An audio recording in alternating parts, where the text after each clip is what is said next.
Hey there, everybody. This is Josh Raynor, Editor-in-Chief of DC Comics News.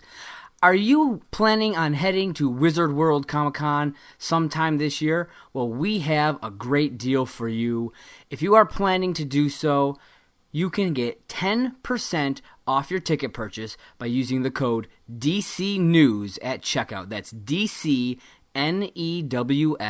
at checkout to save 10% off your tickets for Wizard World. And that's for any city that they will be doing. So make sure you head over to www.wizardworld.com/tickets and use the code DCNews for 10% off.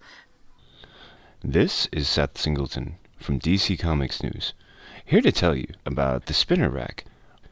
Each and every week, DC Comics publishes so many great books, it can be hard to decide where to invest your time and money. And that's where the Spinner Rack comes in. The Spinner Rack is my honest attempt to rate, review, score the top 5 books from DC Comics each and every week. How can you listen? It's easy. All you have to do is go to your favorite platform, subscribe to DC Comics News podcasts, and wait for the new episode to load up. Join me each and every week as I sift through the best from DC Comics and pick my top 5 books. Can't wait to share them with you and to hear your scores when you share them with us, right here on the DC Comics News podcast. Hi everyone, I'm here to tell you about the DC Comics News podcast. Here every week to talk everything DC, movies, TV, comics, and everything in between. But don't just take my word for it. Here are a couple of our sponsors. Listen to the DC Comics News podcast. It's audio justice. No. It's audio chaos. These wackos are crazier than I am. Well, maybe you're both right. Regardless, you can catch us on every kind of podcast platform. Apple Podcasts, Google Play, Spotify, Stitcher, and everywhere you find great podcasts. So, can I go now? Let him go. He did everything you asked.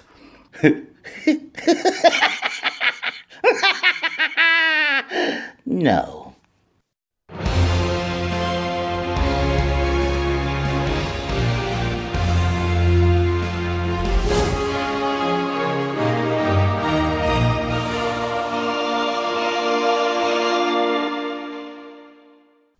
All right, welcome, DC fans, to another episode of DC Comics News podcast. I am Josh Raynor, Editor-in-Chief of DC Comics News. Today with me, you may know him as the former host of DC All Access. You may know him from the Movie Trivia Schmodown, where he was the Intergeekdom champion. Or perhaps you know him from the amazing podcast Geek History Lesson. Joining us today is the one, the only, Mr. Jason Inman. Jason, thank you so much for joining us today. I'm glad to be able to show up at Metropolis and talk about everything DC Comics, guys. Thanks for having me. All right. So I wanted to start off talking a little bit about your upcoming book, Super Soldiers, a salute to the comic book heroes and villains who fought for their country.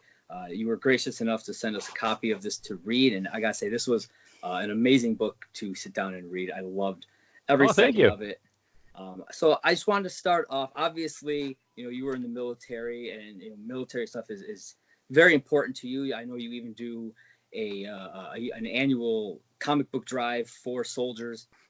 So I just kind of wanted to, kind of ask what got you interested in military in the first place? Well, when I was in high school, I come from a small town in Kansas, very similar to Superman. And I, listened to that recruiter's pitch, and I liked the idea of being able to travel the world and see places that I had never seen before. And to be honest with you, I think I had a little bit in my heart of the hero's call of, wanting to do something more than myself. And that's how I joined the Army National Guard and then later the Army and signed on the dotted line and started traveling the world and stuff. So obviously it means a lot to you, and so you decided you wanted to write a book. How did that all come about? Getting the chance to write the book, getting the idea for the book. How did that all come about?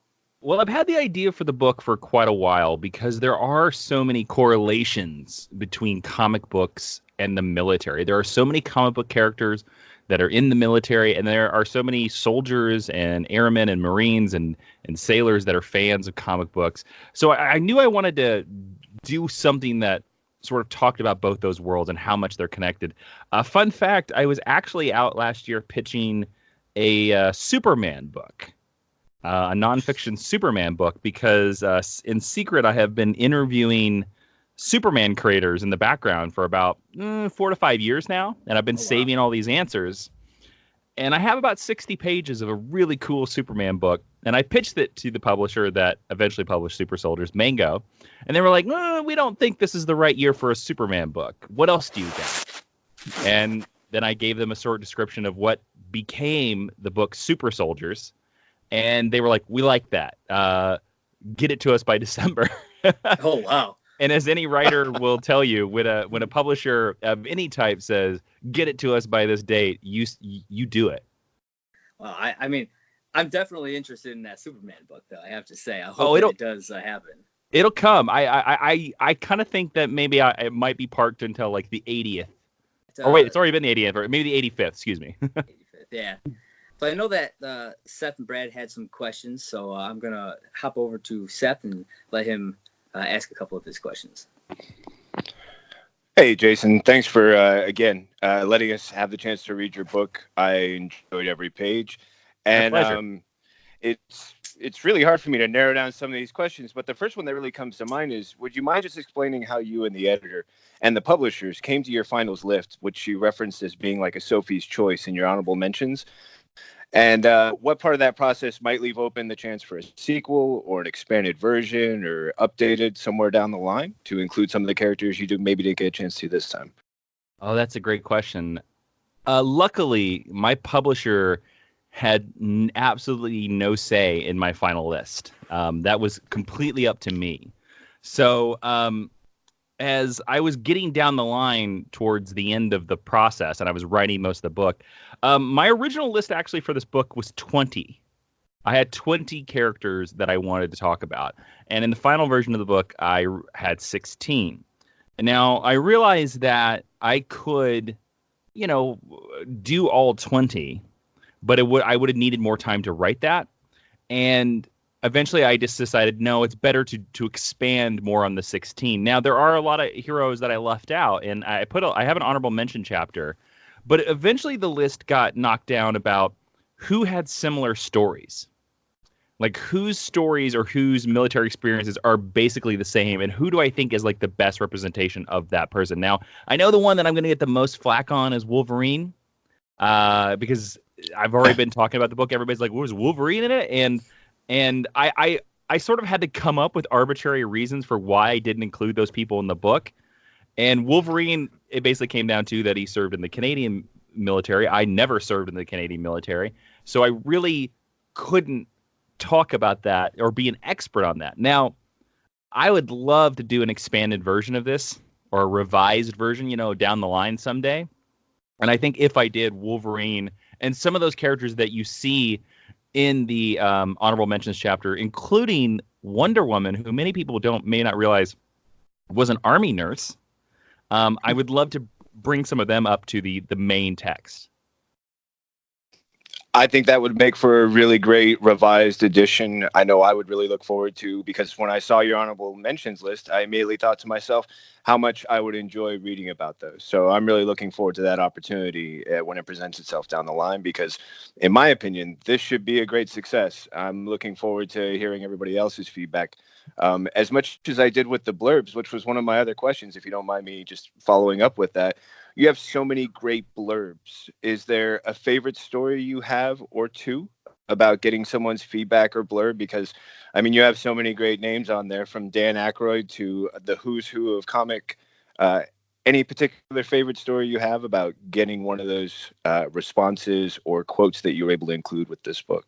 I totally have a couple stories. Yeah, I have some great endorsements on this book, and I try to treat every book I write, every product I write, like it might be the last. Like it might be the last comic book I write. I might be the last podcast I ever record. And so for this one, I went to the big leagues and I cold emailed a lot of people that I'd never met before, but people that I really admired. And most of them said yes. Like Brad Meltzer, who wrote Identity Crisis, who's a great novelist in his own right. I don't really know Brad, but I sent him a very lovely email, and he luckily gave it back to me. But the one that was completely gracious and came from a stranger is Mr. Dan Aykroyd himself, the man who co-wrote Ghostbusters. The story of how I got his recommendation and how he got to read the book early is very interesting, because I didn't know this until very recently. He's a big supporter of veterans, and that's the reason why police and firefighters and soldiers are always in every one of the Ghostbusters movies. That's Dan. He makes sure that happens because he respects them so much. And my wife, yeah, it's really cool, right? I wish they would advertise it more. And my wife got to do the 35th anniversary fan commentary for the Ghostbusters Blu-ray. It's coming out in a couple months. They reached out to her because of our podcast, and she got invited. And when she was waiting to record that podcast, Dan Aykroyd was there, and she had a conversation with Dan Aykroyd. And in their conversation, she brought up that I was writing this book, and he said, "Well, send me a copy. I'd love to read it." So I sent him an advance copy of the book and wrote him a very nice message and said, you met my wife and very lovely. And if you like the book, I'd love if you gave me a quote for it. And about 3 weeks later, Mr. Aykroyd, I had an email from Dan Aykroyd in my inbox, and he said, "Really enjoyed it. Here's your quote." And it blew my mind, because again, a lot of people come to Dan Aykroyd as an actor, and that's definitely like one of his main careers. But I think that Ghostbusters is one of the best movie screenplays that has ever been written. So I've always respected him as a writer. So the fact that he semi-enjoyed, or maybe he's a great liar, but that he semi-enjoyed anything that I wrote is astounding. That is a really great story. That's perfect. And the Brad Meltzer one, that one just shows moxie, my friend. That just shows just going for it. So I really love that. Yeah. I love Identity Crisis, and I love a lot of his novels. So that's why I was like, here we go. But some of the other people I was just lucky enough to meet, and I stayed in contact during my time at DC. Like, I can now say that I'm friends with Dan Jurgens, which is astounding. I met him through DC, and some of the other comic book creators as well. Like, I was lucky enough that I've interviewed them in my past, and I reached out to them because I respect their work, and they graciously gave me some words. Wow. Yeah, that's a great friend to go ahead and reference for a comment like that. And a great thing to know that you've got a friend like that you can reach out to and get their kind of feedback, because it was another example of just great praise of this work. I know that before I completely try and monopolize this whole thing, Brad, I'd love to turn it over to you for one or two questions, and then I'm happy to come back with a couple of follow-up. But I love that I just got two great answers to two great questions. Thank you, Jason. Those were awesome stories. Okay, so I was wondering, because nerd culture over the past 2 decades has gone really mainstream. So I was curious, when you were in the military, was there a lot of fandom in the military, or was it something that you kind of had to, just read on your own? There wasn't a lot of fandom in the military at all, especially because I was in the military from about 2000 to 2005. So I was the only comic book nerd that I knew about, and I started reading comic books openly because I honestly, I was in a combat zone and I didn't care. So I was like, I'm going to read what I'm going to read. Fun fact, fandom sort of showed up in other ways. So the fandom, I think, was always out there. It just took modern MCU movies to bring it to the boil. There were two things that I specifically remember from Iraq. One is when I was in Iraq, or before Iraq, I can't remember around the time, the Ultimate Spider-Man video game came out. And that was the one that was cell shaded, and it was like Brian Michael Bendis worked on it, and it was also connected to the comics. It was a fun game. I remember, and every other level you flip to Venom. That was a very popular game in Iraq.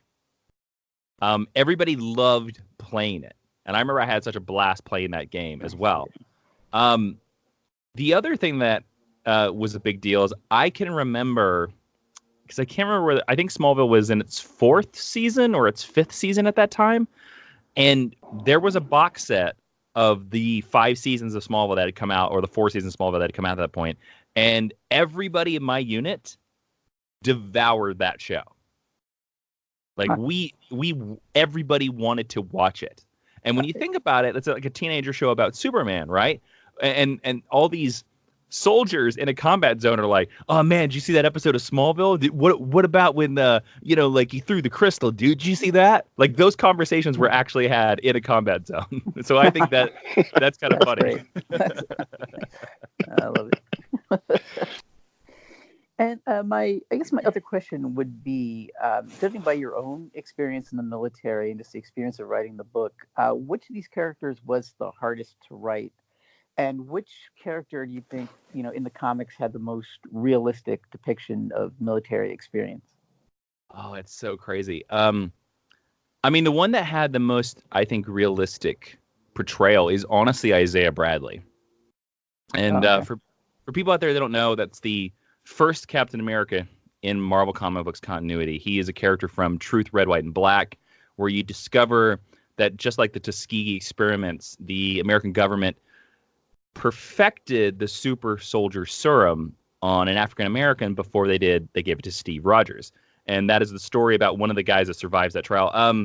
I kind of think weirdly like Isaiah Bradley, just how, and I'm not saying that like how all soldiers are treated that way, but like how he responds to the service and how he never gives up the call. Like there's something about his story that even I can relate to, and I think a lot of service members out there would.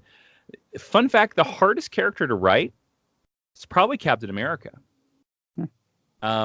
He actually, I thought he was going to be the easiest chapter, because we all know Captain America and we all kind of know what he is. But I discovered in my research that it wasn't until like the 1980s that he becomes a real person. Prior to the 1980s, he's sort of a walking recruitment poster who just says, I want you, buy war bonds and loose lips sink ships. He has no depth to himself. And it's not until you get to writers like Roger Stern or Mark Grunwald or Mark Waid and even Ed Brubaker that they start making Steve Rogers a real person.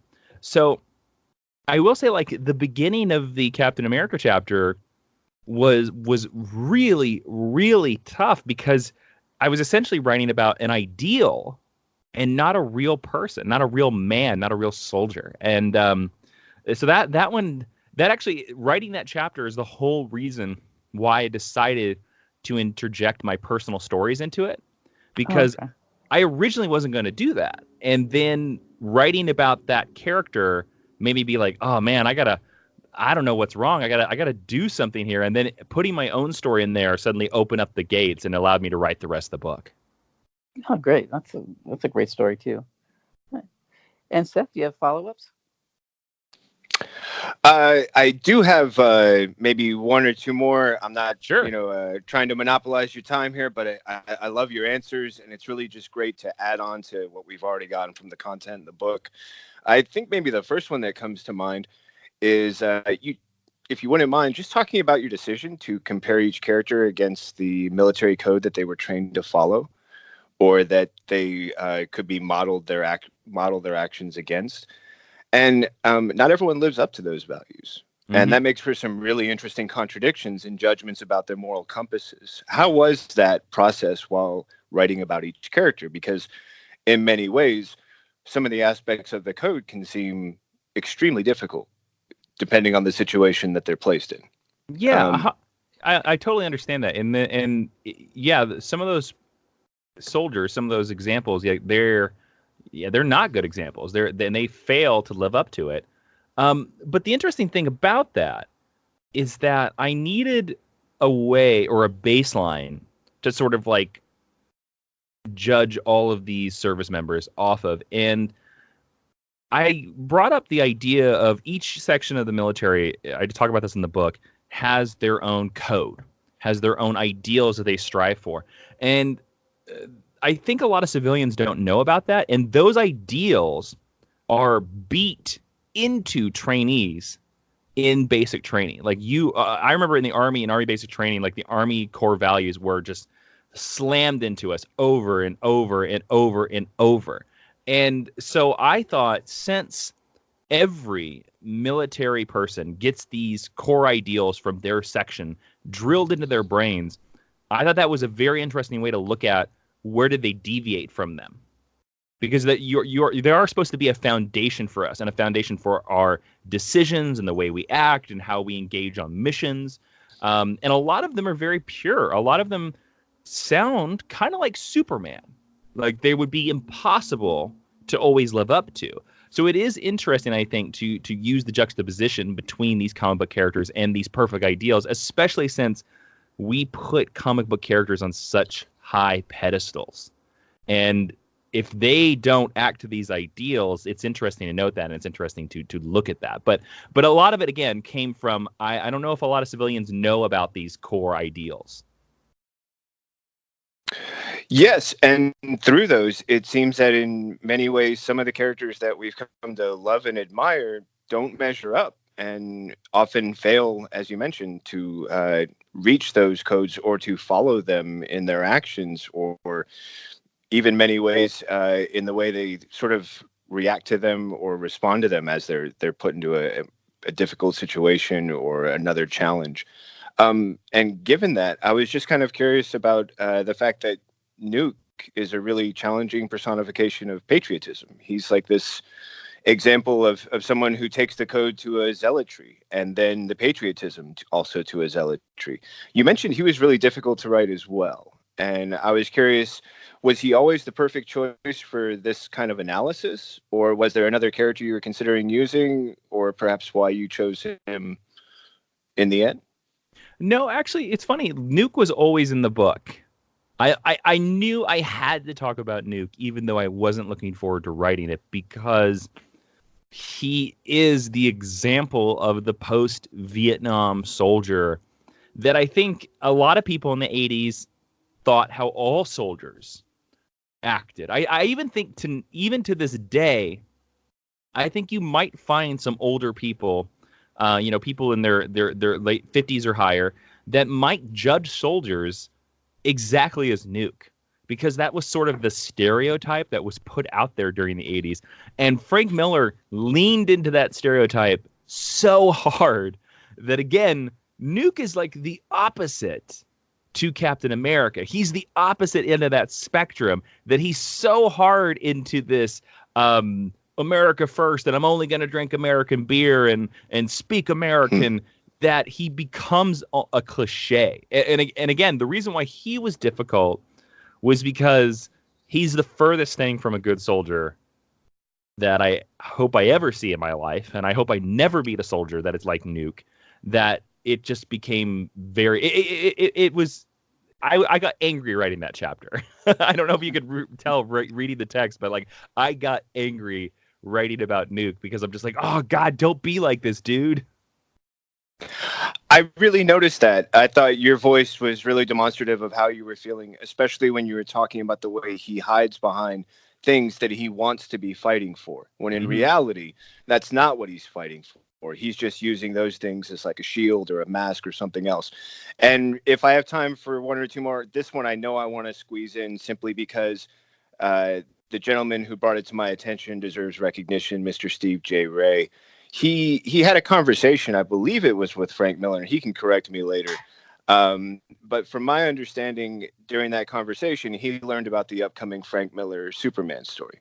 And we had a chance to get an advanced look at the book, and it confirmed what he had mentioned, which was that in this book, Superman actually ends up joining the Navy. And according to a trailer we'll be talking about later on this episode, he becomes a Navy SEAL. And it's interesting that when you first are reading the book, you mentioned Superman as someone who wouldn't have done those things. And yet now in this story that Frank Miller's presented, Superman is a soldier. And it might even tie into why in the version of Dark Knight Returns, he has such an allegiance to serving the country and going, essentially to battle against Batman. But I was curious if you were aware of this, how you feel in any way this changes your perception of him, or if you had any thoughts about him in relationship to your book, just given how in many ways Superman's ideals were always above and beyond country borders, and yet now in this story he's made an allegiance to a government at a young age according to Frank Miller's version of his character. Well, I have heard of that. I had heard the rumors that Superman was going to join the Navy in that story. Now, I have not read that issue. And I also will say that I don't think that you absolutely cannot do a story with Superman in the military. I do think that there is some interesting angles. There is some interesting scenes that you could come up with that. But Superman is, again, he's one of these characters that, and you said it, that he is above borders. He's from another world. And it does feel weird that he joins, or, he would have to give allegiance to the United States above everyone else in the world, everyone else in the universe. And to me, that comes off as very anti-Superman, because Superman is for everybody, right? He kind of is that character that is about those ideals of truth, justice in the American way. And now a lot of people are jiving against that, but I always look at that. The American way means, what we said in the Constitution and the Declaration, freedom for all, equality for all, liberty for all. That's what I think they're going for, especially with a character like Superman, where they say the American way. But for Superman to join the Navy SEALs, that seems very interesting. That is a sailor that is so committed to the cause of the Navy that he has decided to double down. That's kind of what you do when you join the special forces of any of these military sections. And that doesn't seem like something Superman, or the classic version of Superman, would do. I don't know. I'm very curious to read it, though. I really appreciate your feedback, because as soon as I read your book and then, came across this issue and started making the comparisons, I thought to myself, well, this changes everything about Superman. This changes everything I think I know or would understand. And I had viewed him from a similar lens as you present in the beginning of the book, as someone being from another planet and arriving here with his powers. He fights for the entire world. He identifies with the values he was raised in, which were the American values, the American way. But that's not the flag he fights for. And so I'm going to be interested as well to read the rest of this story, just to see how it comes out. Do I have time for more questions, guys? I'm not trying to just completely take over Jason's time here. And I know if Brad or anyone else wants to add, I've got a few more here, but I also want to make sure I'm sharing the mic. Yeah, I had one. You talk about a lot of characters in your book, and some very lesser known characters. One of my favorites from your book was Gravedigger, a character that I didn't know anything about, but I loved reading that chapter of it. Was it always the plan to include these lesser known characters that most people probably had never heard of before? Oh, 100%. Probably, again, the reason why I talk about it in the introductory chapter about why it was so hard to make this list was because I wanted to do some research, and I myself wanted to discover some characters that I had never heard of. I actually had never heard of Gravedigger myself. I knew Sergeant Rock, and I've read a majority of Sergeant Rock comics, and I guess I must have missed the Gravedigger ones, or I had forgotten about the Gravedigger ones, because, they team up several times.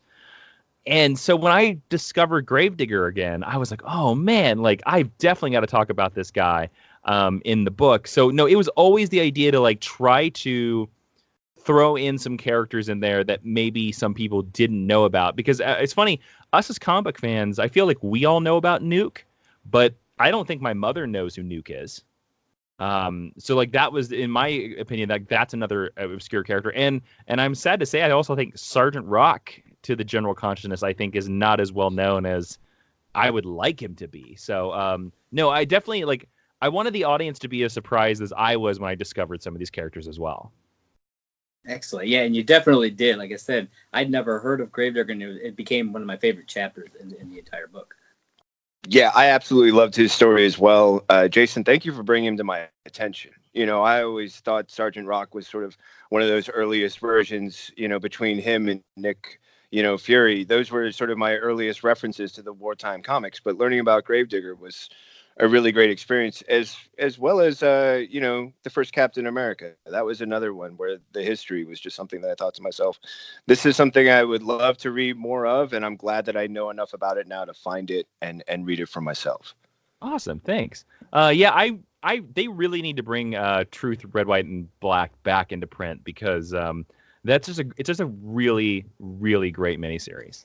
It is, and I remember when that came out, it made a lot of headlines, and that came out at a time when comics didn't really do that kind of, in the way that they do now. That was covered a lot in the mainstream media, and back in the days of Wizard magazine, it seemed like they had a different feature on that, like every month around that time. So yeah, I totally agree. They should absolutely bring that back.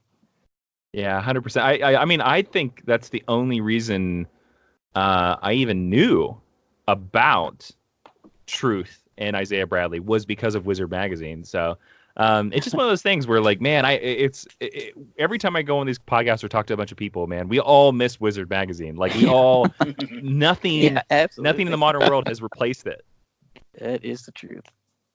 Yeah, so I think we have time for a couple more questions. If you guys have anything else you'd like to ask. I was just wondering your childhood experience that drove you to comics, and do you think being drawn to the comics had any influence in you wanting to join the military? I'd probably be lying if I said no. I mean, honestly, consciously, the answer is no. But I kind of think unconsciously, I've always said this for years, that all the science fiction books and comic books that I read as a kid, because again, I come from middle of nowhere, Kansas. I didn't even grow up in a town. I grew up out in the middle of the country. The closest town nearby had 73 people in it. So I call it Smallville because when I say the name of Stark, Kansas, nobody knows where it is. So I was really like cut off from the world, and there was no internet and there wasn't anything. So I used comic books and like books and novels and science fiction novels to like expand my horizons and like, try to view the world outside of where I was. And so I'm certain that those probably did influence me with the idea of, stepping up to the line, doing something that most people don't do. Like, it is a small percentage of our population that actually volunteers for the military. And I think that's the reason why I signed up. It's so interesting, too, because when I look back at it, or when people find out that I was in the military, they're always quite surprised. Like, they're very surprised that I was in the military. And it's interesting because looking back at it now, I don't know if I would join now. I don't know if I would. But it's, one of those weird instances where I guess I was at the right age, at the right time, and had enough of that Superman gung-ho-ness to make me step up there. Thank you. All right. Seth, do you have anything else you wanted to ask? These fall a little bit more on the lighthearted side of the stories. One, do you still paint? Do I still paint? Yes, it doesn't have to be murals. I haven't painted in like a couple years, but I do have an iPad Pro, and I doodle on. I have an Apple Pencil, and I doodle in Procreate. So I have some of those up. I have some of those up on my Instagram. But yes, yeah, I haven't painted for a long time. I mean, fun fact, guys. When I was in high school, I wanted to be a comic book artist, and then I remember I looked at an issue of Wolverine that was drawn by Adam Kubert, and I had every intention to going to the Joe Kubert School of Design, and becoming a comic book artist. I looked at my art compared to Adam Kubert. Now, the stupid thing to do when you're 16. But I looked at it and I was like, oh, I'm not even close. Oh, man. And that's what made me decide not to do that. But no, I call it doodling. I still doodle. Okay. Well, I really loved your story about the murals. And for anyone who gets a chance to read the book, this man has a great sense of perseverance and a sense of responsibility. And I'm not sure if I would have been able to accomplish what you did when it came to doing those murals, but I really enjoyed that story. And it just made me wonder, I wonder what that could have led to, that sense of, determination. And I love that there's a pre-story that's about, you wanting to become a comic book artist. And I hope it's something you continue to pursue because clearly you have an affinity and you have a skill. Otherwise, you wouldn't have been asked to do it by a commanding officer. And clearly as well as you did if he wanted you to do it better the second time around. Another fun thing for me is you step outside of the big two a bit when you move things over into Beetle Bailey, and the great story about a certain officer who sucks. And also, I was just curious, this idea of hijinks and how it helps soldiers alleviate stress, how, you can kind of get this cabin fever feeling.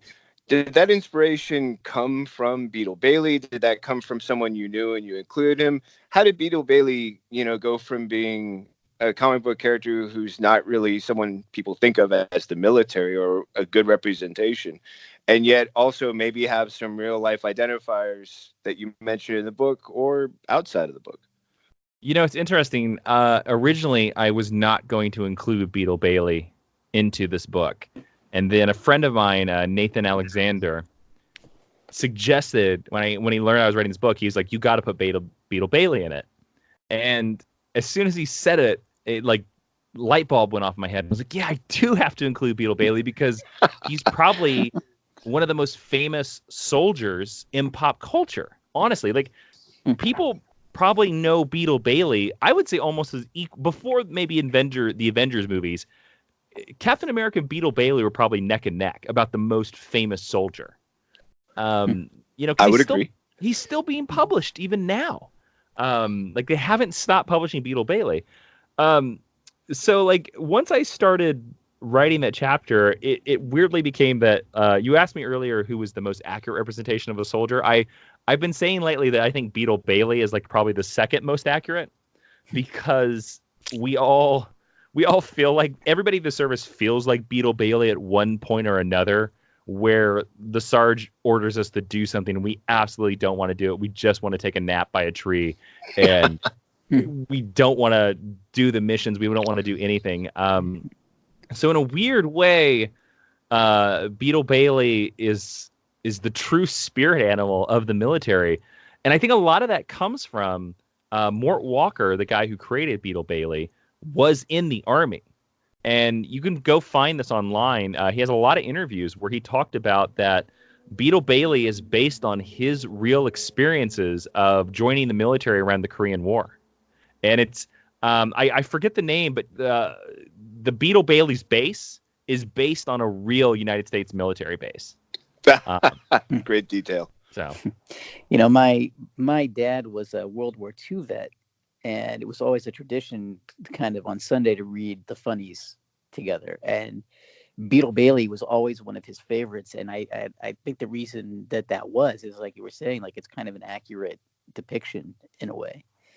So I'm from that standpoint, I'm glad you included Beetle Bailey in the book. I was kind of surprised to see that, but I was like, oh, that's so cool. That, and it's interesting that he still has that kind of exposure, that people today, I don't know how much they read the Sunday funnies, so it's kind of good that he's still getting out there and still is so well known. Yeah. It's I guess it just goes to show you that as much as like sometimes comic book fans want to discount them, comic strips in newspapers are still the most read comics anywhere, and they're still being published even today. So like we can't ever discount them. Right. Agreed. And just to add on to the thing, I just have to laugh at the fact that Brad, there was a humor side that I never knew existed with the military. My father served in Vietnam, and I used to look at these Beetle Bailey and say, you couldn't really get away with this, right, Dad? And I'm just going to out him here because he told me this story, and I'm okay telling this story too because it's a silly one. But he was stationed in Vietnam, and apparently the weather was so bad and humid that you would take showers at night because it was cool and refreshing. And on at least 4 different occasions, he would go to the shower and take what's called a military shower, which is you rinse off, then soap up, and then rinse off again. And in between, you've turned off the water. And on 4 separate occasions when he did this, the air raid happened while he had soaped up. So there he is with like 4 other guys sprinting back to the barracks because it's an air raid and nobody cares that you haven't rinsed off yet. And, the joke would be afterwards, every time they saw him going to the showers, it was like, well, here comes Singleton. Better grab your air raid gear because, it's coming. And until that, I never thought of anything funny happening in a military or war situation. And now suddenly Beetle Bailey seems like the perfect example. We always had...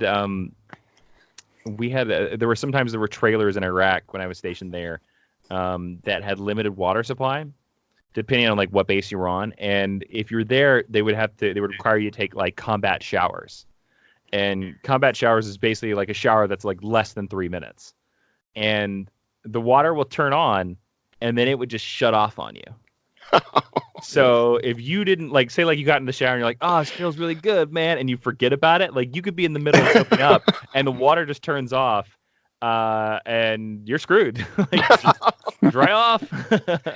Oh, that sucks. I was not aware of that. I thought it was just like this thing they had to follow. I didn't know it just shuts off on you. That's some bases didn't have those, but other bases would, and you just would never know. Oh man, that's a great story. Thank you. Yeah, those are some great questions, some great answers. The book Super Soldiers: A Salute to the Comic Book Heroes and Villains Who Fought for Their Country, I believe comes out this Tuesday, correct? That is correct, June 18th. All right. Amazon, is there anywhere else that people can grab your book? It's everywhere. It's on Amazon, Barnes & Noble, IndieBound, Apple Books. I saw Target has it. Also, your local comic book store can order it as well. If you ask them to order it through Ingram Publishing, that's a distributor that's not Diamond, but comic book shops can order it as well if you just rather support your comic book shop. That's fantastic. So make sure you go and pick up your copy of Super Soldiers when it comes out this week. Jason, thank you so much for joining us for this portion of the podcast. I was thrilled to have you on. If you could just let everybody know where they can find you on the interwebs. It was an absolute pleasure, guys, to nerd out with you, and thank you so much for having me on the show. I love the website. I love your guys' podcast, so thank you so much. You can find me online everywhere at Jawin, Jawin. It's my Twitter, Instagram, and YouTube channel. And if you like some of my thoughts about nerdy stuff, I do a weekly podcast called Geek History Lesson. It's on iTunes and everywhere you listen to podcasts, where we explain comic book and pop culture characters in a little bit less than an hour. And then also, don't forget, Super Soldiers. My book hits June 18th. I want to give a special thanks to Jason Inman for stopping in, giving us a great interview. And you can follow DC Comics News on Facebook, Twitter, Instagram, Tumblr, and YouTube at DC Comics News. And don't forget to subscribe to our podcast network. We are on all the major podcast platforms now: Apple Podcasts, Spotify, Stitcher, and Google Play. So head over and subscribe to the podcast, and please rate and review. And be sure to also check out the Spinner Rack right here on DC Comics News Podcast Network with our very own Seth Singleton, where he breaks down his top 5 books for the week. And as always, read more comics. Thanks, everybody, and we'll catch you next time.